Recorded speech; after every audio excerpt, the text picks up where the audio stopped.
Hey, what's up, guys? I'm Asa, and welcome to my guide on openers for set 7. You can see here I have 6 of the most common openers, which I believe will be played in set 7.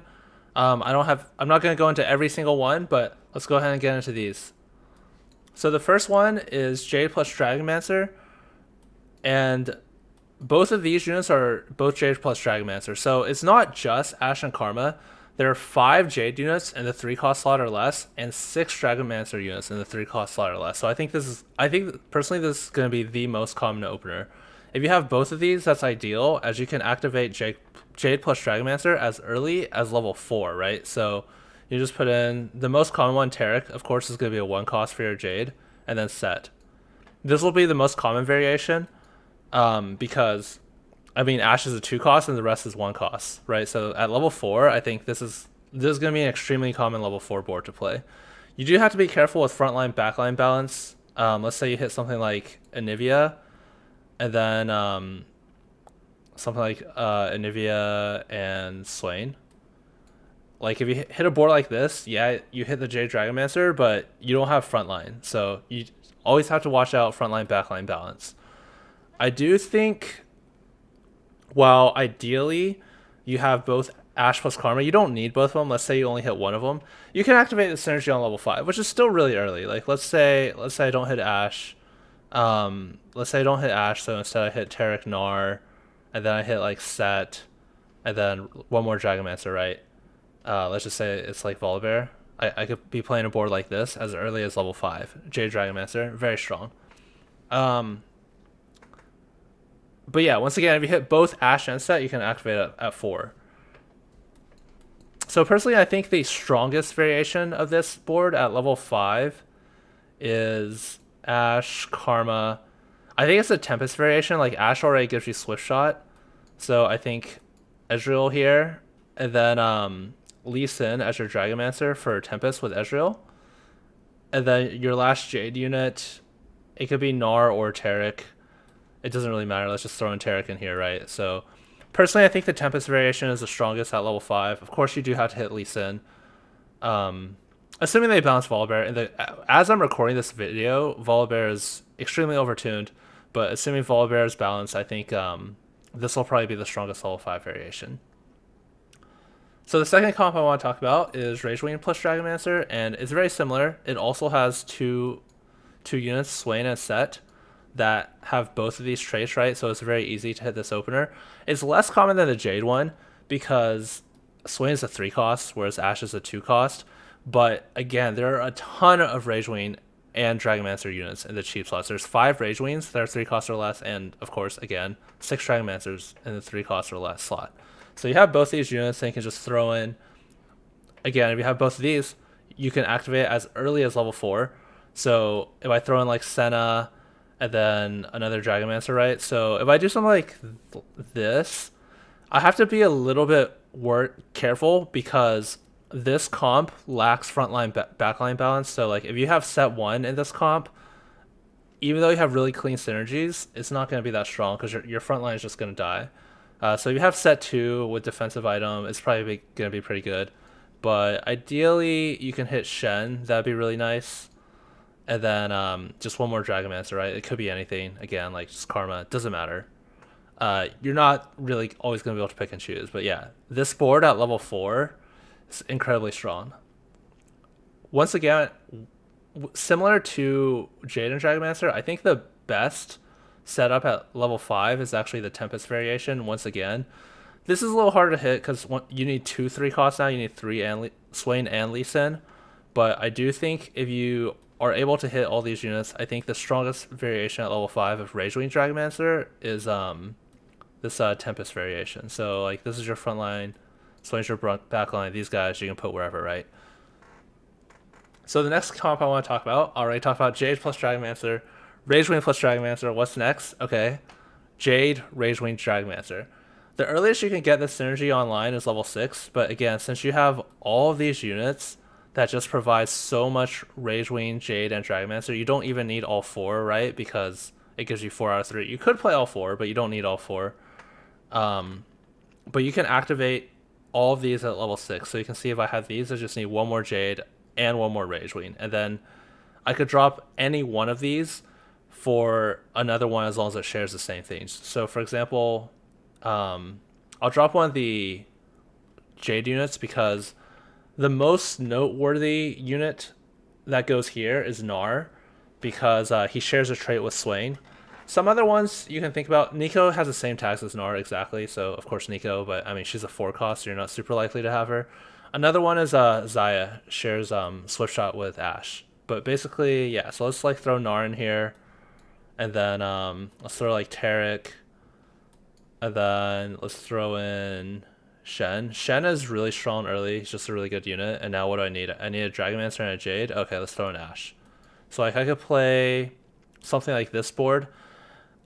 I think this is going to be an extremely common level 6 board that people play. I know balance is going to change in other patches, but the synergies just work out so cleanly on this board. It's really hard for me to see like this not. It's really hard for me to see this board not being played pretty often at 6. It doesn't have to be exactly this. Like I said, you could have. I mean, like obviously you could just have Karma instead of Ashe or anything. Karma instead of Gnar even. It gives you 4 Dragomancer and no Shapeshifter, but I mean, who cares, right? It's still really good. Positioning wise, this position kind of griefs your Shen ult, but I think the value from the Jade statue is worth it, in my experience. One thing to note with Rage Wings is they don't generate mana from getting hit, so you typically want your Tarek to be doing most of the initial tanking. You could even do something like this, so that way like your Set and your Shen don't get hit as much as possible. Like Shen is like a tank, but because he doesn't generate mana from getting hit, he has like the most useful ability out of all these units. You actually kind of want to protect your Shen, right? You want him to get the hit like the least out of like all these other units. So you might even position something like this. All right, the next comp I want to talk about is Cannoneer. So Cannoneer is going to be a very common opener because Senna, Jinx, Tristana, if I can find her.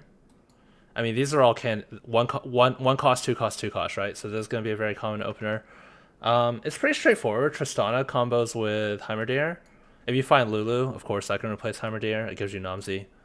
And Jinx combos with Tahm Kench for Revel. So very, very simple. So yeah, like, let's take out Senna, right? So this is like a potential level 4 board. You have Namzi, you have Revel. At level 5, maybe you put in 3 Cannoneer. Maybe you put in a Bruiser. Shen is really good once again. He just has like an extremely strong ability. If you hit like 2-star Skarner, sure, throw him in there, great. If you 2-star Senna, you could definitely go for Rage Wing, right? Like let's say you have like frontline this, and then you just need one more Rage Wing unit. Let's just throw in like Kayn, for example. So this is like a pretty strong Cannoneer, Rage Wing, Senna 2, if you have items on her. Another unit that is a little bit interesting with a Tristana variation, let's say you have Tristana plus this guy. You have Jinx, and then let's say you want another Bruiser. Another thing that's kind of interesting, I'm looking at this, right? 1 out of 2, 1 out of 3 mage is Silas. Because now on your next level, you can throw in another mage. Let's just say Rise, for example. I think this makes the synergies line up really cleanly, but I don't actually think this comp is that good because, like, even though the synergies look really clean, I don't think they benefit each other that much. But it is interesting to think about and worth keeping in mind in case you hit these units. That being said, I think the best board at level 6 you can play with this is just Shen because he's the best Bruiser, like I said, and then Senna. So I mean, this is like a very simple board: 3 Cannoneer, Heimer for Namzi, and then this, and then like if you're rolling on level 6 for like 3 stars, which perhaps you may have heard like Aegon comp potentially like Aegon likes to roll on 3 for Tahm Kench, roll on 5 for Tahm Kench 3, and then roll on 6 for everything else. But like, yeah, maybe you have Lulu instead of Heimer, and that's fine too. So yeah, this is probably going to be like your most common level 6 Cannoneer board. The next one I label Warrior plus Bruiser. just to be consistent, since all the other ones were the names of the trait and not the units, but specifically the two Warrior Bruiser units are Shen and Olaf. Okay, which one of these guys is this Olaf? Okay. So yeah, these two guys are the Warrior Bruisers. It's not going to be a super common opener since it's a 2 cost and a 3 cost, but it is worth noting. Olaf only needs one more Scale Scorn. Again, this is going to be much less common because Diana is also a 3 cost. Of course, you can play Braum or Lilia, but I think Diana is really, really strong early game. 2 Scale Scorn Diana, they're going to change the balance throughout set 7, of course, but like right now, she does 600 magic damage when she ults the first time, and that is almost guaranteed in the early game to kill one of their backliners. I think they might nerf it, but even if they nerf it, I think it'll still kill one of their backliners on her first cast early game. So I think like this is kind of your core.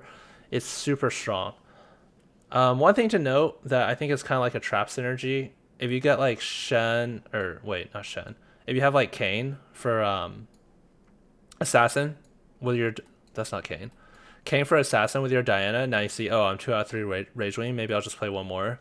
So like this, the synergies kind of look clean with Rage Wing, but again, like Rage Wing only buffs the Rage Wing units, so you have to think about not just making the synergy bar look clean, but what the units are actually giving you.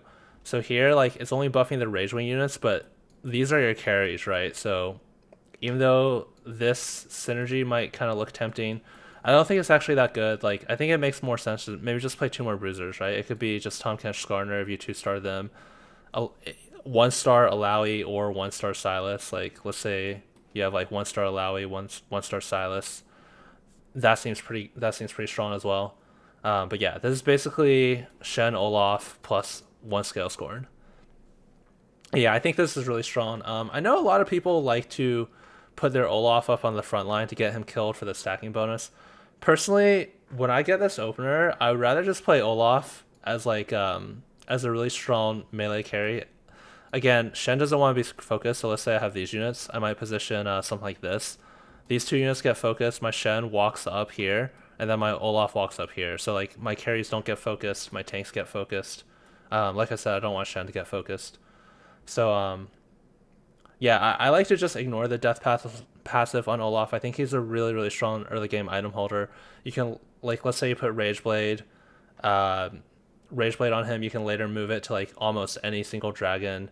Let's say you put Titans on him. You can move it. Yeah, he's just really flexible unit. So I like this opener a lot. But again, it's a little less common since 3 cost, right?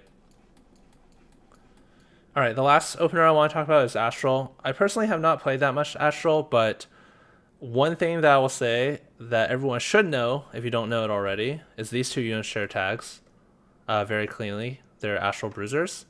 And the other 2 that share tags are Nami and Vladimir. So Skarner Alawi, and then Nami and... Dude, I play this so little, I don't even know what Vladimir... I'm just going to type him in. Okay, it's this guy. What? That's Vladimir? Alright.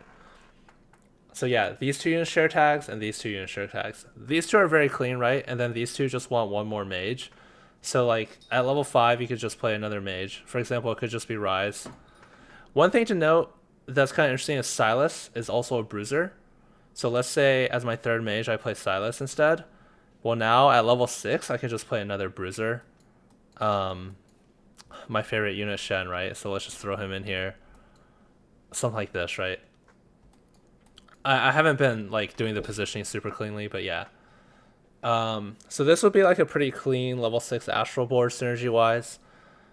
And yeah, I think I'll probably end the video here. I don't want it to be too long. There's definitely a lot of other openers. Like for example, I didn't talk about Guardians. I didn't talk about like Mirage, Shimmer Scale, or Guild. But yeah, I think these will be the most common ones. I don't want the video to go forever. And no matter what you do, always think about frontline and backline balance, and always prioritize 2-stars. Like, don't be too rigid. Like, let's say you're playing Rage Wing Dragomancer. Don't be too rigid on like what you're willing to put in. Like, if you hit like a random 2-star Nidalee or like just anything, it's probably worth putting in. It's situational. Once you get, depending on what level you are, I guess right now, like once you get better at TOT, you'll be able to recognize, oh, when is a 2-star unit better than a synergy? But I would say early game, when in doubt, go with a 2-star unit. And yeah, once again, always make sure you have frontline, backline balance. Like I mentioned, the level 6 synergy of where you can get Ragewing, Jade, and Dragomancer online is really strong. But if you have all backline, for example, let's say you have something like this, Swain, Ash Karma, there's your Jade, right? And then you have like, let's say like Set and Senna, like this, like, yeah, like you hit. Okay, let's even take out one of these Jade units. Like let's even giving yourself a Taric. Like looking at this, even with Taric, like your front line just looks a little too soft compared to how much backline you have here. So you have to be careful to have a good frontline backline balance. And yeah, like if I take this out for Karma, it just looks disgusting. But yeah, I'm gonna wrap the video up here. Thanks for watching. I'm streaming daily on Twitch, so you can check me out there, Asa TFT. And yeah, if you want to support the channel, like and subscribe. Feels weird for me saying that, but yeah, we much appreciate it. See you next time.